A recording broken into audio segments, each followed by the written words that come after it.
Thank you all for being here. We are here with our 2023, well, some of our 2023 expert panelists, and we host, HER Health Collective hosts 4 roundtables each year.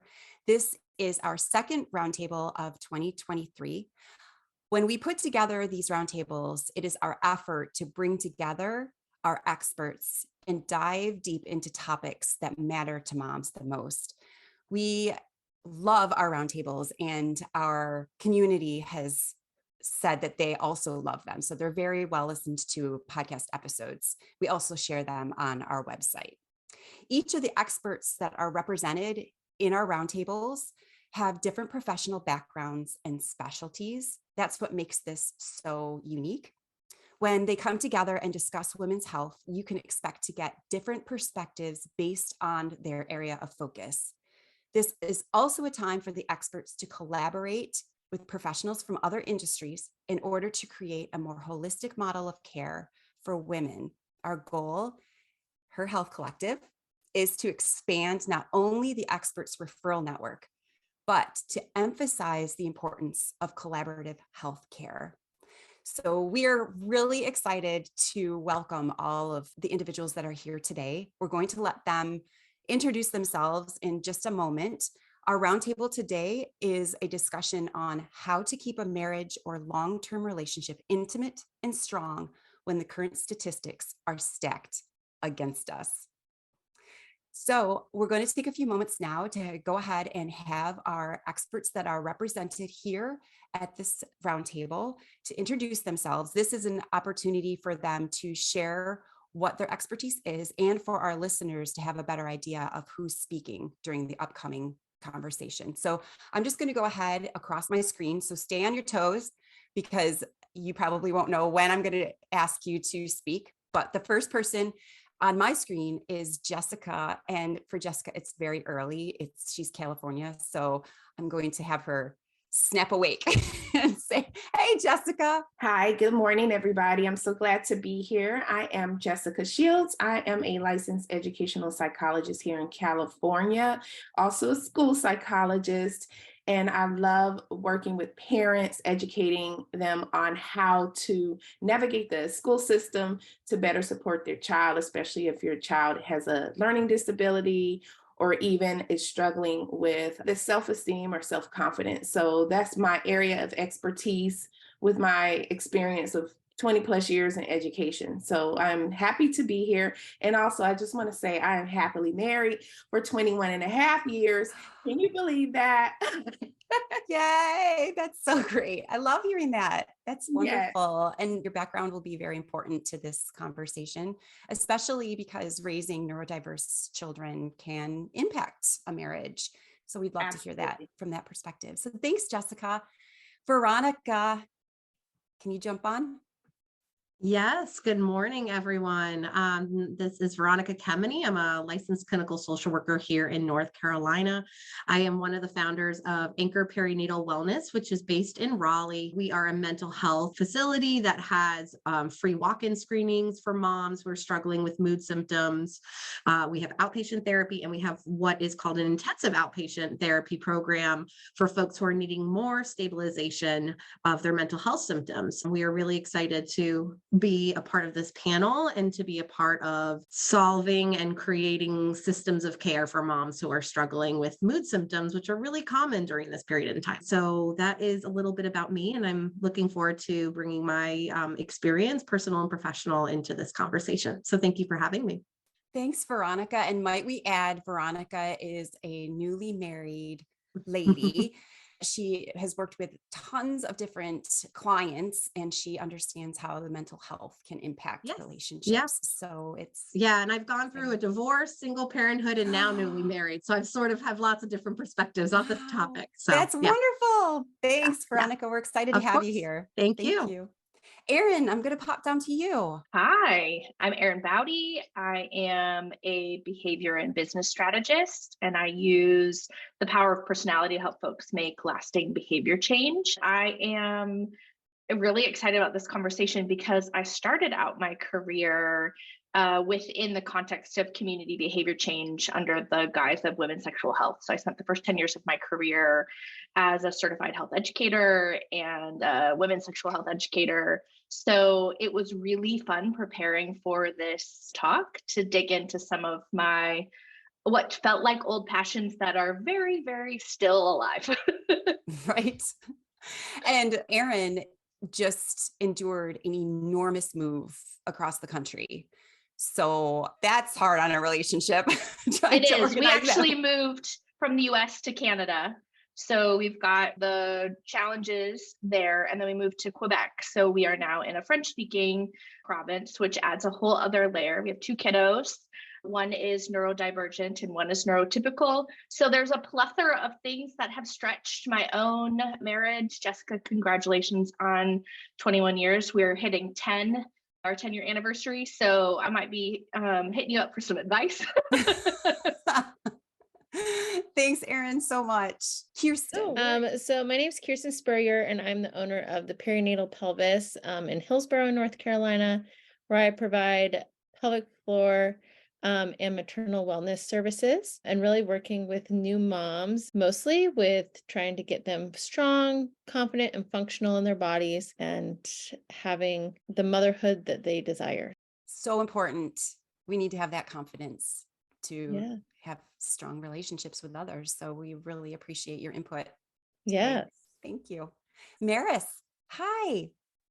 Hello. Thanks so much for having me this morning. I'm Maris Feely. I am a full spectrum doula, co-owner and director of Carolina Birth and Wellness, which is a holistic resource center supporting families at every step of their reproductive health journey. So it's wonderful to witness and hold space for families, whether they are having a fertility journey, expecting a little one, immediately postpartum, or just looking at growing their family more into the future.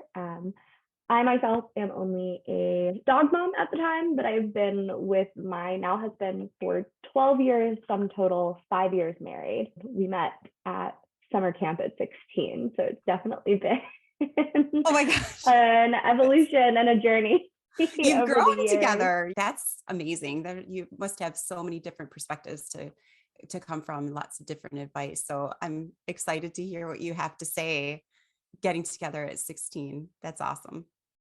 Thanks, Maris. Looking forward to today's conversation. Catherine, good to see you. Hi, good to see you. I'm Catherine Andrew. I'm a registered dietitian out of Raleigh, North Carolina, although I see clients all over the country, and I focus in digestion and hormone health, which obviously both affect marriage and relationships. I have been very happily married for 18 years now and have 3 kids. That's so, you're a year more than me. We just had our 17. Yeah. So yeah, wait. Oh gosh, 2006. I'm not doing the math right now. I'm going to say, I do. admittedly, I had to think about, I'm 2005. So you're right. Because I had to think for a second about it. I do adore my husband. Yeah. Just don't tell him that I didn't remember how long we were married. All right. I'm going to turn it to Christy now. Thank you, Cindy. We're going to just go ahead and dive right in. According to the American Psychological Association, approximately 40 to 50% of first marriages end in divorce. The divorce rate for second marriages is actually even higher, with approximately 60 to 67% of second marriages ending in divorce. Yet, as I was diving through these numbers, I realized that they don't really do it justice. They don't do this question justice. For example, statistics from 2023, and obviously COVID and the pandemic kind of played a role in all of this, but we see that the rate of divorce is actually going down, which is wonderful. However, we also note that the rate of marriage is declining even more rapidly. So some people are just deciding not to get married, which obviously would impact the number of divorces that we are seeing. According to the US Census Bureau, the average time a couple is married before getting divorced is 8 years. And at first I was like, that's much longer than I thought. But then I remember hearing about the 7-year itch or something along those lines. And it made me think, oh, maybe that does make sense. Without question, being with the same person for a long time is filled with a host of very unique challenges. We would love to dive in and hear from our expert panelists what are the most common relationship struggles you see with clients, patients, or even just among your own circle of friends? And as we're diving into that, I'd love to kind of think about what are some of the contributing factors that make not just divorce, but also dissatisfaction in long-term relationships so prevalent, because not every dissatisfied relationship ends in divorce. Sometimes people just sit and marinate in that dissatisfaction and kind of stay there. So we would love to hear from our panelists on that topic. What I see as a pelvic floor therapist is painful sex and how that impacts one's confidence in themselves and then their relationship with their partner, and how it's such a big role of our humanity of being able to have sex and have that feel comfortable for them. And so really after childbirth, I see a lot of moms that become not so okay with that part of their life, and working with them to really have more ownership of their sexual life, but also getting it to feel more comfortable for them. Hi, this is Veronica Kemeny. I'll chime in and piggyback. I was trying to think of how far back I've heard this, but I had heard that the major conflicts in marriage tend to be sex, money, and kids. So definitely, just like Kirsten was bringing up. And so I think that is really the big three that I see a lot, financial challenges with the economy over the last couple of years, COVID, parenting challenges, sex and intimacy, as Kirsten brought up. And then if there are children in the family and co-parenting challenges, that's my specialty as a mental health practitioner, is working with folks who are pregnant, postpartum, attempted to conceive, grappling with loss. And I would say nuances in their marriage and how things shift and evolve. In terms of the why, I also think there's a lot less of social supports around families. Lots of folks are very transient and following, better quality of life, including a better job. And so there's a lot of pressure emotionally, financially, and socially on the marriage. And so having more isolation, I think, in marriages where folks have less friendships, less family supports, where they are getting their emotional needs met from a variety of people, that's putting a lot of pressure on marriages. So that's one thing I definitely notice, and am constantly supporting families through as they navigate those, pretty normal and difficult challenges of being a family and maintaining a marriage. I just wanted to chime in a little bit on what you just said, Veronica, and add to that sort of the pressures of social media and the perfection and the pictures of perfection that we get. I obviously see it with food and eating, and this idea that we should have perfect meals and be able to cook them from scratch at all times, and the right macronutrients and all of these things that we're all led to believe. But I do feel like there's just so many layers on a marriage, on top of a marriage, and that we have too many things on our plate. So I see a lot of women that are just exhausted trying to keep up with, that idea of perfection, and have no time, quite frankly, to have sex with their husband or enjoy time alone, and don't prioritize that time because they've got to get a kid to 6 different practices, or you name it. What else is going on in their lives tends to take priority over the value of just time with a spouse or a partner in a relationship. That seems to get sort of pushed down in a lot of those lists for people that I work with. I like exactly what you said, Catherine. As I think about counseling, we've done marriage couples or premarital couples counseling through our church. But one thing that we always say, and it goes right in line with what you just mentioned, is it's important to be intentional in spending time. Like, you have to be intentional. You have to set aside time for just you and your spouse to date. Constantly dating each other throughout your marriage. We have 21 and a half years under us, and we're looking forward to 20 more, right? My husband and I, but putting aside time to be intentional and carve out that time, because we have 4 kids. There's no excuse, and we have 1 child with a disability. So when you start to be more intentional about those things, then that's where you can put your focus. And then I will also add good communication. Being open, being able and ready to listen, and keeping those communication lines open. I think that advice is so important, Jessica, around dating yourself and being communicative, because I think one of the most common struggles is that at the end of the day, you're not the same person. you're not like, we change and we grow and evolve. And like the fact that a lot of couples are married for 8 years before getting divorced doesn't surprise me, because if you think about it, it's about, 4 to 8 years is this timeline in which we're evolving and changing. We step into new roles, or we take on new jobs, or, children grow up or change phases, or you grow a family.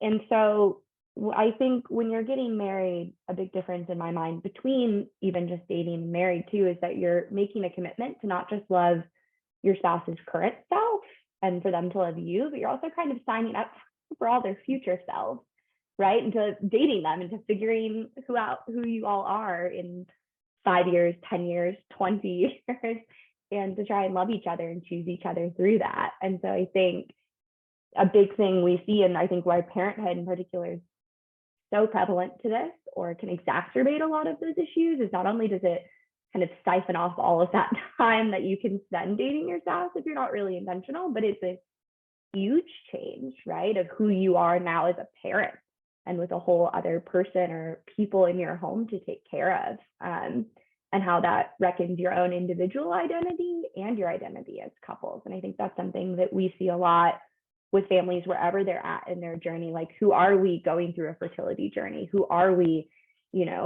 welcoming a little one into the world? Who are we 6 months postpartum, a year postpartum, 5 years postpartum? And needing to figure that out over and over and over again, not only for yourselves, but together. So I think that's a really big part of this too. I echo lots of what folks are saying. And this is an area I'm really passionate about in my work, because we recognize in our sort of basic human neurobiology that we are communal people. We look to relationships to heal and grow and find security and safety, right? Maslow's hierarchy of needs. Like, I'm looking for that sort of safety. My physiological needs are met, belonging, all of that. And yet it's with people that we learn to sort of polish our rough edges. And I love Gottman's research around relationships, because he points out that 69% of the problems that we face in relationship with other people are unsolvable, right? Like, who I am is inherent, and it is nature, nurture, it is nervous system related, it's emotional regulation, it's my level of self-awareness and consciousness, not to mention the societal contexts that are put over top of it. And so in a lot of ways, we as individuals are incredibly underdeveloped in our skills to navigate the complexity of rubbing off our rough edges with other people. And so, like, in my world, it's nervous system work, it's somatic, it's emotional regulation and therapy, it's self-awareness and consciousness and mindset work. It requires all of that to have language, to be even able to set boundaries and say our needs, right? And so it's really complex to do life well with people. And I think we sort of enter into these institutions, married or partnership or whatever you decide, with lacking skills. And then the sort of heaviness of society puts the pressure back on us of, oh, it must be me. And so I love that we're having conversations with such a diverse group of people, because this bleeds into everything. Yeah, absolutely. Thank you for that, Erin. I'm really glad you shared that statistic too. We had talked about that the other day. I love what Veronica brought up about sex, money, kids being the top reasons for dissatisfaction and divorce in these long-term relationships. Obviously, we acknowledge sex and money. I would love to dive into the kids though, because Mama Needs a Moment, it's mostly parents that are listening to this, and kids are wonderful, beautiful beings, a blessing in our lives, but dang, they are hard. I'm thinking of the new mom phase, the new dad phase, the new parent phase, where we're bringing a newborn home. I'm thinking about the toddler phase. I'm thinking about the teen tween phase. Thinking about when they move out of the house and you're still anxious about everything. I haven't experienced that, but I know it's coming. So we know that this is just a constant. It's a constant source of pressure in our lives. how do we navigate that? How do we make this relationship that we picked this partner to spend our life with, and we've made this conscious decision to be a team. And yet when we throw these other people into our equation, it changes us and it changes our relationship. How do we still, I know we mentioned a date night, but beyond that, how do we continue to like one another as people when we're both sleep deprived, barely eating, in the muck of everything? Going through a journey together should bring you closer. And I'll just speak from my experience with 4 kids. It was always important. First of all, my husband understood his role. When we first brought that first child home, he was very supportive. So having the mindset that you're already, you're going to be experiencing something new together, and that you're there to support one another and being of the same mindset, that's so important. Also, I think it's important that, as you are parenting, one thing that we do that has worked well is when the kids are having their struggles, we'll say their struggles, right? We talk to each other first before we do a discipline or before we bring the child in with a particular issue.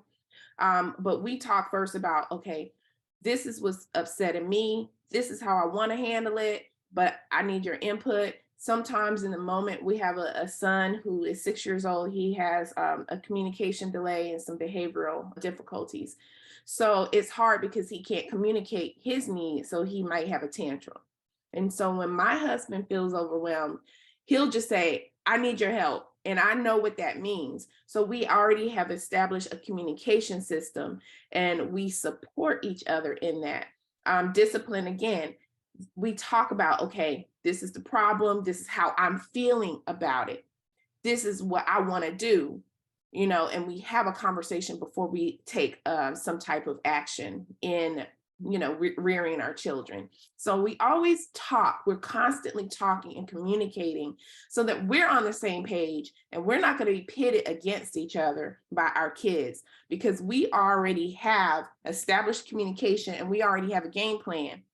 And my kids will always say, Dad, why are you always taking mom's side? And that's good because they see that we're on the same page so that we can parent together and we can have those conversations that ultimately let the kids know that, look, we're both going to have the same response to whatever's happening. It's harder when you're co-parenting, but I know we have someone here on the line who's the expert in that. But that's from our perspective, from what I've experienced, that works. I wanted to jump in and add sort of what Mara said before about like we change. And I think there's this value of like constantly reevaluating where we spend our time versus our priorities. I think we decide that way early on in life, and then we don't have enough margins in our days or time with our husbands, back to that concept of like reevaluating, like, are we spending too much time driving to soccer? Is this really more valuable to us than this other thing that we don't get time for? So I think it's creating the space, not just having it, but making the space and the time to communicate, like you're talking about, Jessica, and to have the conversations around like, maybe we're doing more than what really aligns with what matters to us, even though our neighbors are doing it and they seem to be doing just fine with all of this. Is that going to work in our life right now? Something I see a lot with our client base, and that studies back this up, in heterosexual relationships, women are often referred to as kind of the household managers. So even if sometimes, there's a perception or they feel to like my husband's a very equal partner, women often moms carry the mental load of caring for everyone in the household. And I think that can really put a strain over time on marriages. Because sometimes I think it's just, quite frankly, easier for mom to just do it herself rather than to like show her husband like where this is, this is the schedule, this is the time. Like, it's just easier to just do it. But over time, that gap of mom's time being spent on the lunches and the school pickup and the looking to summer camps, and like that creates this gap and this space, I think, within a partnership.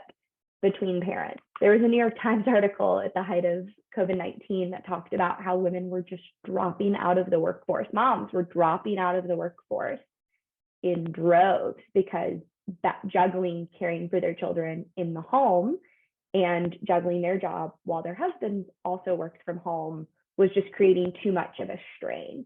And so what had to go was mom's priorities. And I think setting expectations and having really frank conversations. A good friend of mine, before they welcomed their second child, sat down, had a whole conversation with her husband of like, here's how I need you to do this, this, and this for our first. Here's how like we're gonna set this dynamic. You know, it's an easy slippery slope, I think, to kind of just end up in. And being really intentional with that communication that Jessica talked about, and like, how are we spending my time? How am I spending my time?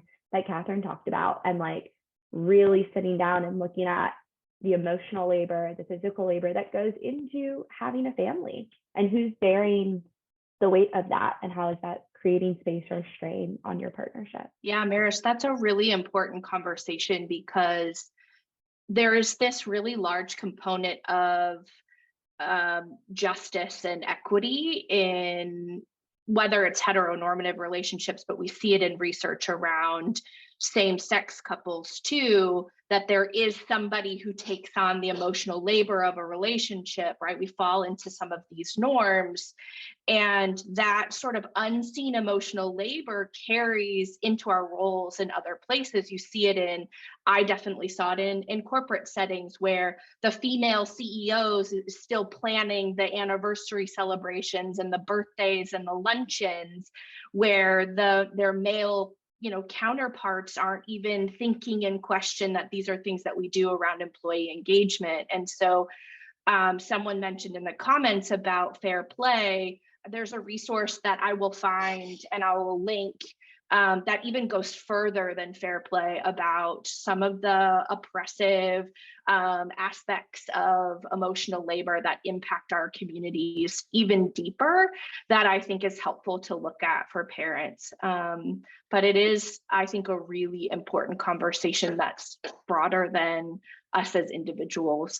I feel like as moms, we sometimes then have a hard time letting go and giving responsibility to our partner. And so finding ways that we can still off-weigh some of that burden. There's sometimes the responsibility of you, kind of who runs the household, to like give up so that your children have some experience or have experiences with your partner, and that you aren't always doing everything. We have this in my house, like my husband takes a full day of the week and like does all of their care for the day. And it's like, that's daddy day. And so having our boys get used to, okay, daddy can do just the same things as mommy can do, it has been a good transition for us, because it was getting to the point that I had more responsibility in our like daily lives, like you guys were saying, but then my boys were also getting used to that and then demanding that I would do everything instead of my husband doing it. So finding ways that you offset that as a mom and be like, nope, daddy can also do it. Or, my partner can also do it. So just an idea that has worked for us to make our kids be okay with both parents doing both things. Great suggestions. Everyone had really wonderful things to say for that. And thank you so much. Something that I think it was Maris that she said earlier was, when you agree to marry somebody, you don't only marry their current self, but who they're going to be in the future. And I felt that was very poignant. And it reminded me of a common vow that's stated when individuals choose to enter the union of marriage, which is for better or worse, in sickness and in health. The vow has vastly changed in meaning over the past 100 years. So I'd like to shift us a little bit and discuss how the institution of marriage and its meaning has shifted over the years, and what comes to mind for you as noticeable differences. With the divorce rate being so high and the quote unquote rise in cohabitation versus marriage increasing over the years, people can be quick to overlook the benefits of marriage. So what are the benefits? What are your top 3 daily practices for maintaining a strong union with your partner? So we're going to talk about the shift over the past 100 years, benefits of marriage, and what your daily practices are. Man, this is Veronica. I would say, and I would actually widen, and I mean, I think there's the institution of marriage from the legal standpoint, from the religious standpoint. I think some of the questions might be also long-term partnership, right? Because I think we've been talking a lot about how a lot of these challenges are just as common within long-term partnership and commitment. So I think if it is aligned with your values to have a long-term partnership, whether that be within or outside of a marriage, that is then aligned with satisfaction for you as a person, as a human, that connection, as Erin was bringing up in terms of our desire to feel connected, and whether that is a priority for you, then that will be fulfilling. And I think one of the benefits of commitment is that it will help you navigate those ups and downs, right? Because if we just focus on the comfort or discomfort of the moment, it's very easy to bow out. And so really thinking about that, zooming out and being really intentional about what do I want out of my life, what I want out of this relationship, and not making these decisions based on the ups and downs, but really zooming out and saying, overall, is this fulfilling what I want for my life and in this relationship? So I think that's very important to consider. And again, I think commitment can happen inside or outside of marriage. And if that is a priority for a person, I think living aligned with those values by making that commitment is going to create fulfillment. And obviously some challenges, but challenges in a good way in terms of growth. I think piggybacking off of that, while what I'm about to say might sound upfront a little bit depressing, hear me out. Marriage is so much more of a choice now. 50 years ago, like a woman couldn't hold a credit card in her own name. Marriage used to be kind of a very logistical, functional, I need to move out of my parents' house and I want to buy myself something and I need protection. And now with ever increasing equity between women, with having more open queer relationships, with having greater visibility and economic equity and just rights, really, I think we're seeing that marriage is a choice to that commitment. Like Veronica was saying, it's that I love you and I want to be with you. I don't have to be with you because my bank account or my individual rights will suffer without you. And I think that we're seeing more and more just rights afforded to parents, even if they're co-parenting and not necessarily married. In Europe, in many European countries, it's actually very much more common to create whole families and have whole lives together without ever getting legally married or, years on getting legally married. And a lot of that has to do with economic and legal status and rights. So I think in a way, it is a really positive move that people are much more intentional and they're taking their time, I think for sure, to make that choice, but they are then going into it much more sure and I think much more committed and working on themselves individually as well before hopping into, marriage is no longer this default check the box. It's just what you do when you hit a certain age status. And I find that really beautiful personally. I like what everyone has already shared. And, when you ask the question, what are your top 3 daily practices for maintaining a strong union? For me and for my husband, one thing that we do pretty consistently is every morning before we depart, we pray together. So that's the first thing we do. At the end of the day, we always say, okay, what was the highlight of your day? I know some people like to do the roses and thorns, highlight maybe something didn't go right, but we just decided to focus on the good. And then throughout the day, we always communicate because, again, we have to communicate for our child who has a disability, and sometimes we have a lot of therapists in our home sometimes. So it's so important. It's very critical for us to communicate, especially if I need to stay at work a little bit later, do something else, to support the family or whatever. We always communicate. Is this going to be okay? Are you going to be okay picking up? Or, do I need to pick up? Because we're constantly communicating so that we're always on the same page. So I would say those are our 3 daily practices, and that's what keeps us strong. Those are great. I'm gonna have to borrow some of those. That was a beautiful question. And I was surprised at what came up, the 3 practices for me. And I think the first thing is maintaining a sense of awe around my partner. He's an incredible human being, and I can lose sight of that in the daily grind of parenting and life. And so I think that sense of awe holds both of our humanity. I think being curious about what agitates me about him or with him keeps me out of a judgment-free zone and projecting my own stuff. And then I think gratitude is really important. Something we practice as a family as well. Every night at dinner, everybody shares their 3 things from the day. And I think that's a really beautiful way to be sort of grounded in the specific daily joys. But like Jessica, I have a neurodiverse kiddo who makes life really challenging. And so it's not sugar-coated or all sunshine and rainbows, but it's those things that I think keep my feet on the ground when it feels like we're sort of getting hit with a hurricane. Yeah, to add to this, another thing I'm thinking about is, going back to conversations around the mental load and, just all of the demands. I mean, there's so many structural things at play that I think both Erin and Maris have talked about. Really thinking about here in the US, there's very little financial and social support from a larger institution of government. So there's a lot on families.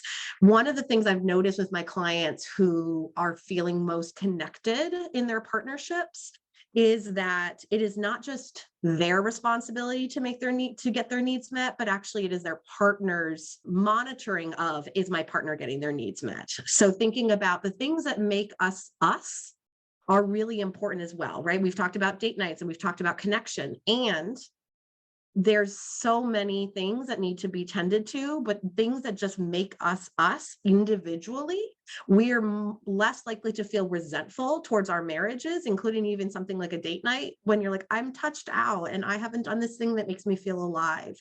The clients who I feel like are really feeling connected are often saying, I love that my, partner reminds me, hey, you haven't, go for that run today. You really need that. Like, I've got it, right? Watching out for each other's individual needs is also such a way to feel beautifully connected and supported, which then I think makes you feel more willing and more connected to your partner.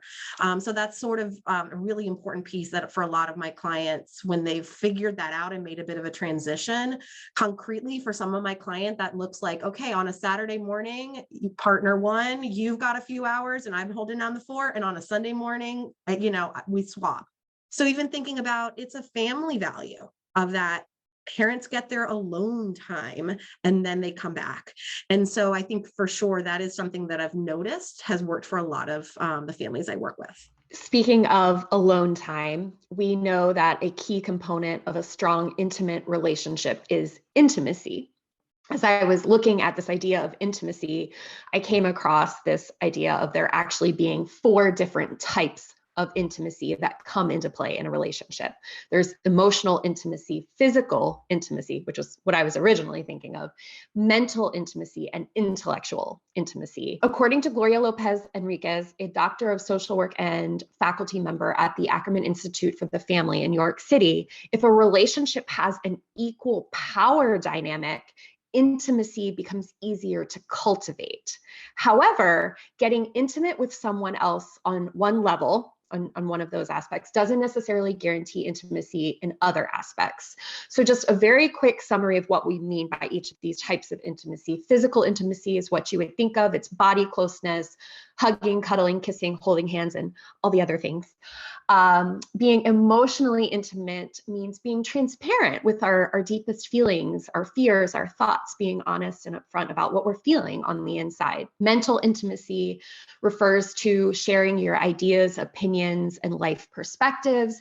It may also involve intellectually challenging each other, which I think is important to note. You don't always have to see eye to eye, but you're willing to engage in those conversations. And then spiritual intimacy means feeling close, validated, and safe, sharing your innermost ideas and beliefs on life's purpose and your connection with divine energies.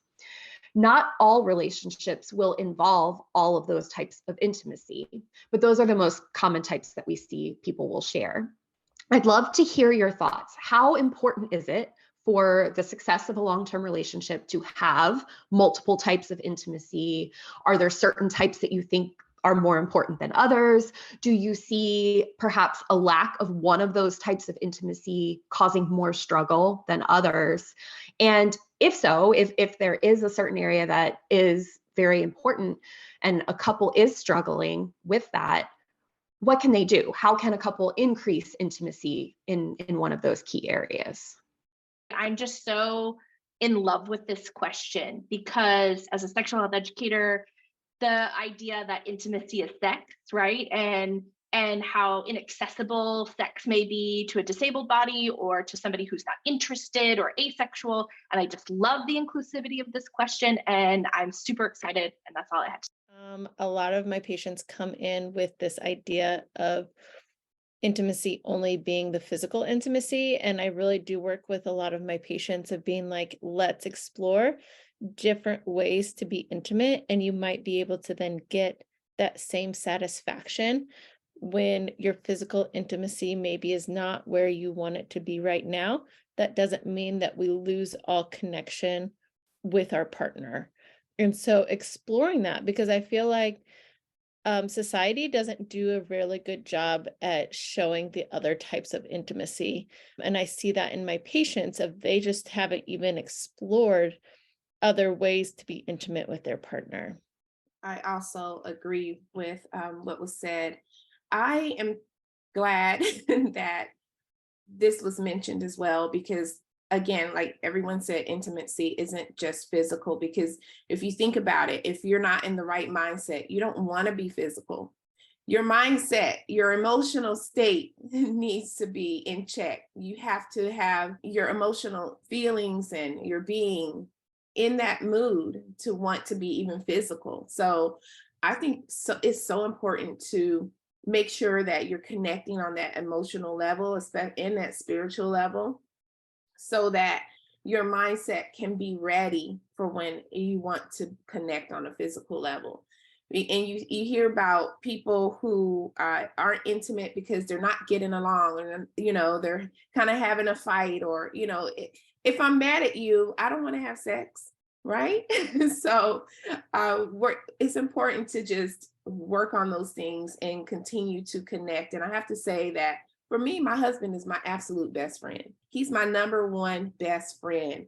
And you don't just get to that point. You work to that point by opening yourself up and having those conversations and understanding each other and your deepest feelings or passions or desires, and always just connecting and finding a way to connect, especially after you put the kids to bed. Then you get to really just be in those moments wherever you are, just being together and just talking. So again, for me, that's number one. The emotional and the spiritual piece go hand in hand.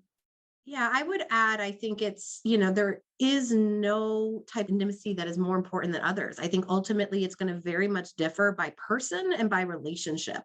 And so I think going inwards, and, I do a lot of values work based in like acceptance and commitment therapy in my therapy with clients, and understanding what is going to make you fulfilled and then what's going to make your partner fulfilled. And then where do those overlap? Where do they butt heads? And understanding that, again, the priority of knowing that my priority is focusing on, I'm holding the awareness of what my partner needs as well as they are holding mine, and that it isn't, again, your responsibility to just be charging through for your needs, but that your partner's thinking of you as well. So there is no right or wrong answer. I think it's going to really look at some reflection of what makes me feel fulfilled, and then in terms of these types of intimacy, and let me have a conversation with my partner. And again, I think a lot of couples do not have that skill set. So it takes some assistance sometimes to really understand, what does that vulnerability even look like, of saying like, I think I need this, or I need more of this or less of this. I think from a sexual standpoint, but definitely with an underlying foundation of emotions, the book Come As You Are is fantastic to really talk about like, what are the things that are putting the brakes versus the accelerator in terms of even wanting physical connection, if that is a part of your relationship. But ultimately, there is no right or wrong answer. What works for you and what works for your partnership is most important. I love that you said the word vulnerability, Veronica, because I think that's the seed planted in all these types of intimacy is how vulnerable can I be? And that is body-based work. We don't talk about that, right? We make it so heady and so intellectual, but it is nervous system somatic work to be comfortable enough and safe enough to say what I need to say about God or faith or my emotional needs or my sexual needs, right? And so I think that is so powerful that you brought that up. I'm going to take us into growth now. A licensed and family therapist in Dallas, Texas, her name is Liz Higgins, was interviewed and quoted as saying, "There's a mentality in our world today that if something's not working for you, get rid of it. But conflicts in marriages and relationships are opportunities to grow." Please help us understand from your professional and your personal experiences what she's referring to as growing. In what ways have you seen your clients grow more into themselves and their partner as a result of committing to working through the conflicts? So I think this is actually piggybacks really beautifully off of what Erin was just saying, is that ultimately, as human beings, there is a strive for connection from our nervous system. We need to feel attached, right? That starts with us as babies, feeling attached to our caregivers. And is there a sense of safety? That gets replicated in our relationships, whether it be close, intimate relationships with friends, and definitely with our life partners if we choose to have one. So really thinking about growth, we all have wounds in our history and they're held in our bodies, they're held in our nervous systems. It's what impacts us as clamming up, opening up, shutting down. And so really thinking about vulnerability time and time again. And if that is important for you physically or emotionally, if there is safety in that relationship, you will be able to grow. And so ultimately, we all have different value systems of what we need in relationships, but it all is going to come from that place of feeling attached and feeling safe, which then makes our bodies feel calmer, which makes us feel more connected. So that's what I would definitely say is the most important thing, is that sense of safety, which will allow there to be growth, and growth looking like change and evolution and challenging myself and challenging my partner for their, because I have their best interests at heart. Yeah, I think this also ties back into something that was mentioned much earlier in this conversation, which is that I think within this world of social media and like increasingly divisive dialogues, I think it's very easy to just be like, well, this isn't working, so I can go out and get just something new. Like there's always someone else around the corner. I see a lot of my, girlfriends who are dating of just like, guy says one wrong thing on a date and it's like, nah, ghost. Move on to the next one. There's no responsibility or accountability. And I think to try and just like confront something that's difficult. And I mean, I think we can see that, on Twitter, on Facebook, on Instagram, I can just unfollow, I can just block, I can just mute. Like I don't have to interact with something that makes me uncomfortable if I don't want to. But obviously within a long-term partnership, within a marriage, right? Again, you're making this commitment, I think, to do that work. And I think growing is not just even growing within a partnership, but it is, as Veronica and Erin have said too, like within yourself, right? Doing the work to recognize what about this is activating me? What about this is, how do I need to push myself to sit with this discomfort? Because I think in general, beyond individual relationships, that's a skill that we're kind of losing the nuance and the capacity to do, is to sit with that discomfort and to confront it. And so I do think that, again, the commitment to communication, the commitment to carving out the time, I think it's easier than ever too to just check out. I'm just going to binge Netflix. I'm just going to scroll on my phone. I'm just going to, we can sit in the same room and not ever really have to talk to each other if we don't want to. Because there's always something else to see or do or, distract. And I think making that commitment to not look away from the conflict and to not get stuffed into a TikTok binge or whatever it is that makes just like wasting hours of our time so easy in the day-to-day, is really a way of making sure that you're able to work through these conflicts and not look away from it. I love everything you just said. One thing I just thought of along those lines, just again, repeating again, everything you said about making a commitment to be willing to grow, and that hurts and that's uncomfortable. And like, am I that back to the question earlier about sort of the commitment we make when we join into a marriage. But I also see a value in having people around you and community around you to support you in those conversations, right? Because sometimes we don't hold each other accountable in a marriage, but it is always helpful to have a therapist or a voice or a mentor or even just a friend that doesn't have to know all the intimacies of your marriage, but that can help either call you out or support you in areas where we tend to disengage and not connect, or choose those easy outs like you just talked about, Maris. And so I see a lot of value in like supportive communities to be able to encourage someone back into that uncomfortable, vulnerable willingness to grow that sometimes is hard to do with our spouse on our own, but might be easier if we had someone nudging us along the way as well. As far as growth, I think it's also important that we work through those conflicts and not in front of your kids, number one. Like work through that in the privacy of your own space without them having to be involved. And then also helping your children learn those skills of working through conflicts, because that's going to transfer later as they're adults to be able to face conflict and to learn from conflict. And then one thing that I really want to say is never go to your friends talking trash about your spouse and what they did, because when you reconcile that, now your friends are still mad at your spouse, and that causes even more conflict, drama, and who wants that? So those are the things I just wanted to say real quick. Great point. And I think what's also important to mention here is that every relationship, regardless of how much you care and love each other, you're going to go through difficult periods of conflict and dissatisfaction. Sometimes, though, the differences and the conflict can feel overwhelming. So surrounding this, how can couples tell when the conflict is irreparable and it's time to let go?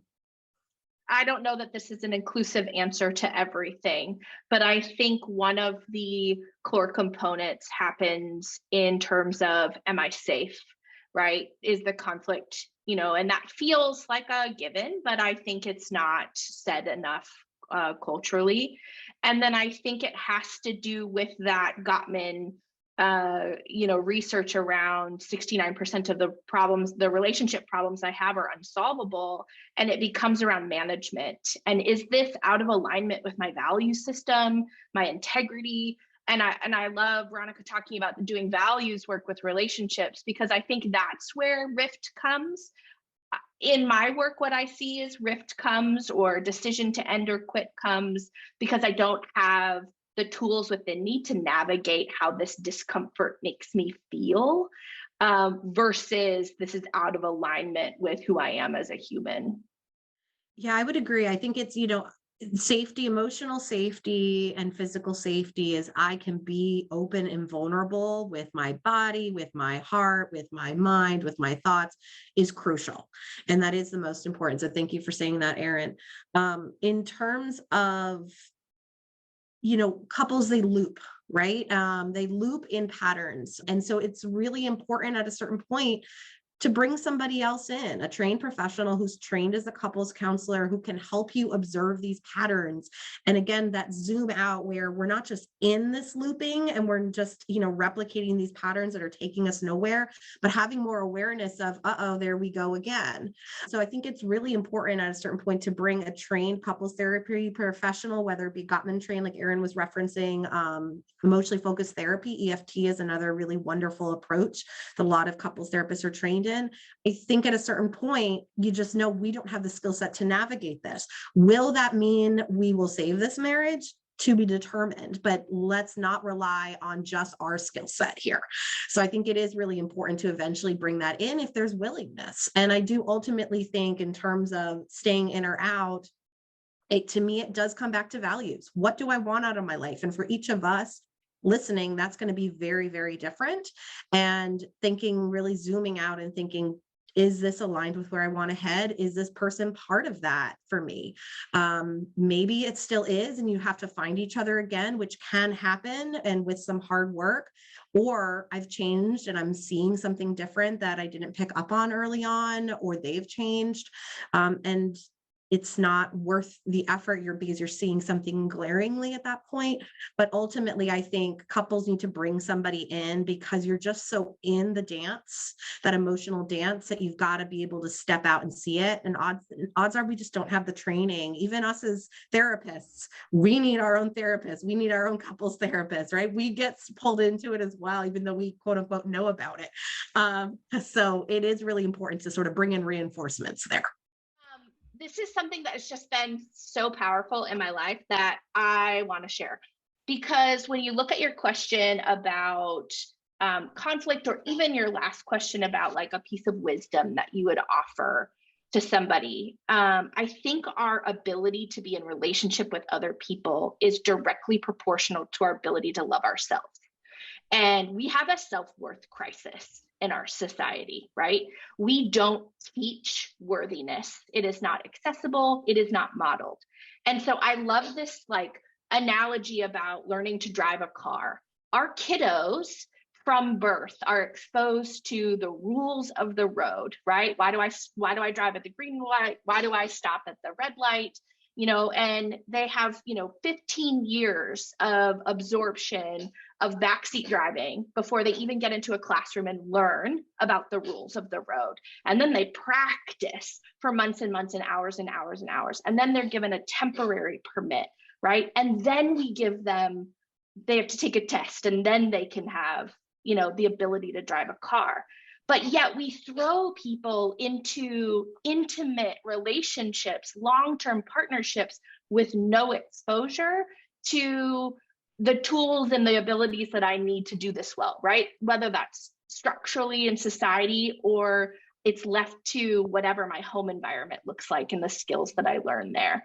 And so I just think this perspective of, oh yeah, as parents, what am I letting my children observe from me, and how am I getting them exposed to the rules of the road that is rooted in love, that will give them a head start when they enter in intimate relationships? I was like, well, duh, that seems so straightforward. So I just have to share it because it changed my life, and hopefully it does others as well.